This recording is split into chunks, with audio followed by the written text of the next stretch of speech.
This winter, I needed something to keep me moving, so I gave myself a project: bike the entire Portuguese Camino from Lisbon to Santiago.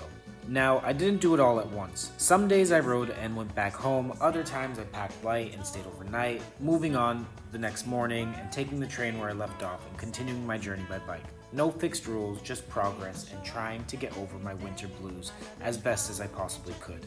However, this final stretch from Porto to Santiago along the coastal route, I went all in. No more trains back, just me, my bike, and the open path ahead.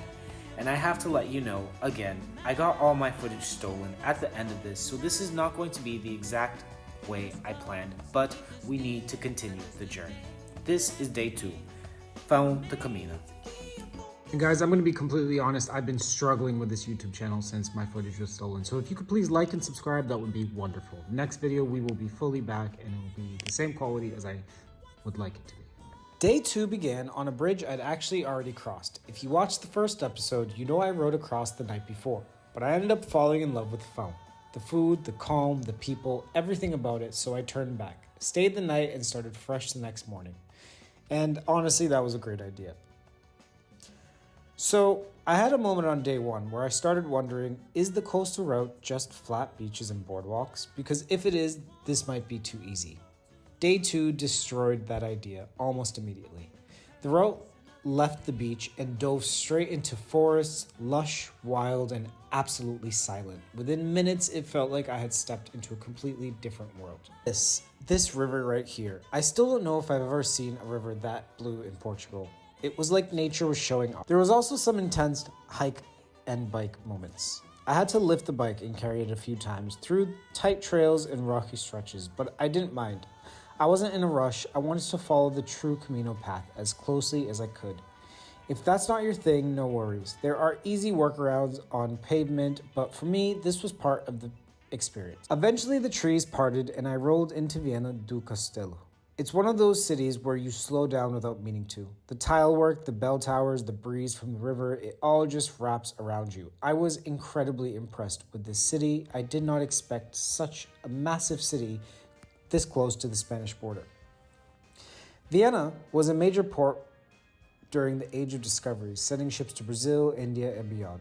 You can still feel that nautical energy today. It's in the streets, it's in the stories. But I'll be honest, I came here for something a little sweeter. Bola de Berlim. Now, if you're not familiar, imagine a Portuguese donut filled with creamy egg yolk custard. It's a classic. And here in Vienna, there is a place called Natário that's been making them since 1930s. I was given this recommendation from a local and I was very, very impressed. Fresh, still warm, crispy on the outside, soft and creamy inside. This might have been the best bola de Berlim I've ever had.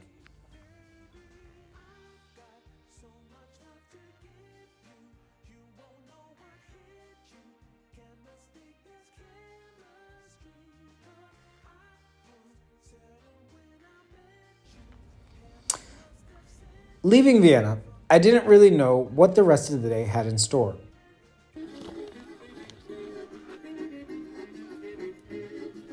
Então so you just pay whatever? Okay, I'm so confused. Okay, I see. Yes. Bom Camino.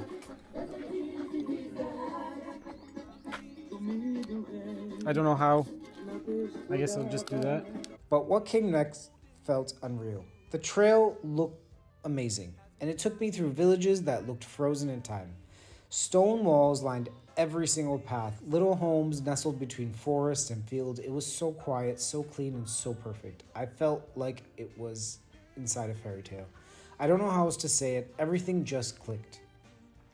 There were stretches where I didn't see a single car, just a few other hikers here and there. It felt like I could have been in any century, and for a while I forgot everything. It was just me, the road, and the air around me. And not to sound like a broken record, but this day specifically really broke my heart that I lost the footage because it's sad.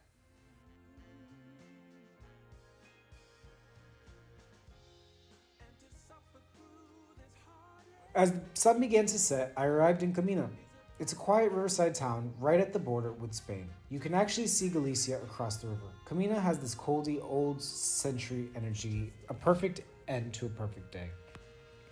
Tomorrow, I'll be figuring out how to cross that river and start the next leg of my journey, but for now, I'm just grateful. This was without a doubt my favorite day of the entire Camino, and if you're wondering whether the coastal route was worth it, this day is the reason I say yes.